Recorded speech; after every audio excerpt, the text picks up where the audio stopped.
Before I started coaching here, I was a referee for volleyball. So I remember going to a particular town, somewhat close by, colors are orange and black. I'm not going to name their school. But I remember going up in the stand, getting ready to play, and I was reffing Notre Dame versus them. And I heard some kids in the stands behind me totally diss Notre Dame. Somebody asked one of the kids said, so who are we playing today? Ugh, it's just Notre Dame. Oh, this is, and I could just feel the fumes coming up. I said, okay, that is going to change. And by goodness, it did.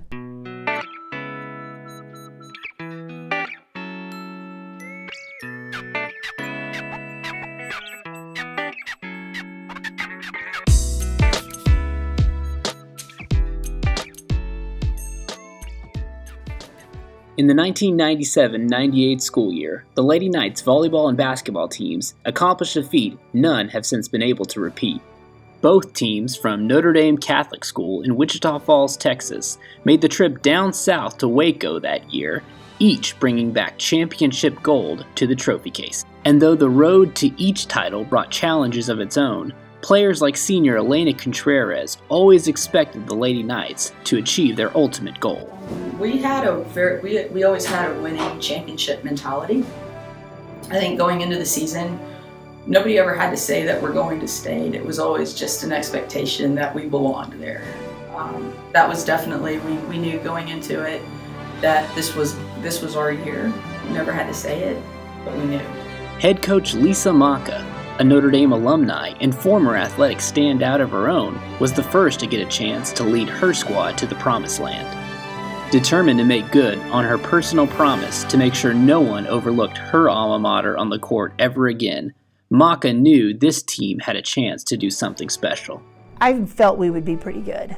I had Colleen Foley, who's 6 foot, hands, could block as a middle blocker hitter. I had Elena Contreras, who I knew could hit. Just shot rockets over the net. Another senior I know, Megan Minkle. She wasn't real strong of a hitter, but just she could place it really well and jump like a rabbit. She was one of those that, boing, and then up she was.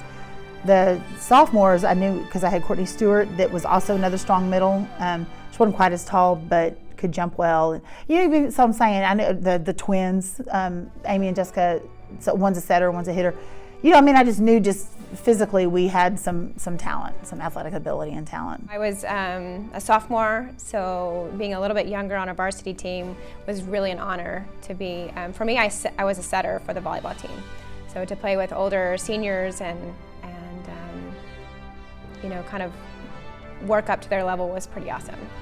Well, the beginning of the season, I remember thinking that Coach Maka was purposely trying to kill us and that our parents were in on it because they brought us every day. And then as the season progressed, we played some difficult teams, but as we rolled into district, we had been kind of reseeded a couple years earlier into a very easy district. So district was like, we could have done it with our eyes closed. But then as you start playing other teams that are from farther away, it got to be a little bit more heated, and so we had to turn it on. Going into district play, we would walk into the gym, and we had matching windsuits. We thought we were really cool.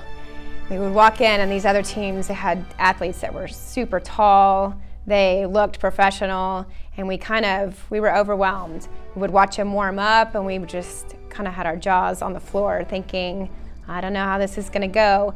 But when we stepped out on that court, we were just as big as they were in heart, and we had some, I think every team would have a couple of really great players, but our team, we didn't have a weak link. The talent and the chemistry, it was just there. It's that magical mixture. That team chemistry proved to be the powering force behind the Lady Knights' journey through district schedules, playoff runs, and 2 state tournament appearances. This was quite a bit bigger than what we were used to, so that was really exciting. And in fact, our first team that we played in the tournament was a better team than the team that we beat in the finals. So that was really gut-wrenching. You know, we were very nervous, and they had some tall girls and very strong. They were from Houston, I think, and they were intimidating. You know, they were obviously, they had size. They had two very tall young ladies on their team, but ultimately we had spent the entire season preparing. I mean, that year, you know, you ask how it started. It was all about discipline. It was about execution. We had done all of the right things to get there, and it was just our time we just knew we needed to finish the fight. Wait, the game's over, and we actually we have won. You can't believe it for a minute, and then you're jumping in the arms of your teammates that you have been sweating with and running with and hurting with and doing all these things with and growing with, and just really excited to be part of the moment and just have a really good time with these great women.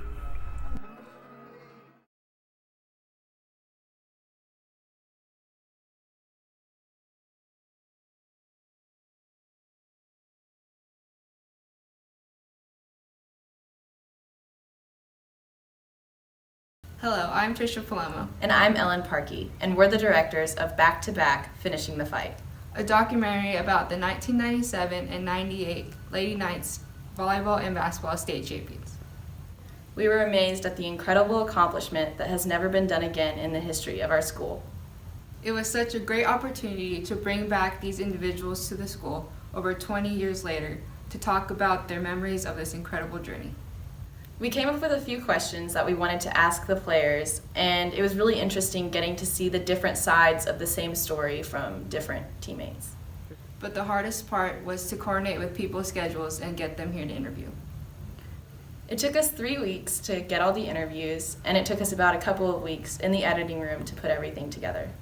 We hope you enjoy this documentary as much as we enjoyed making it.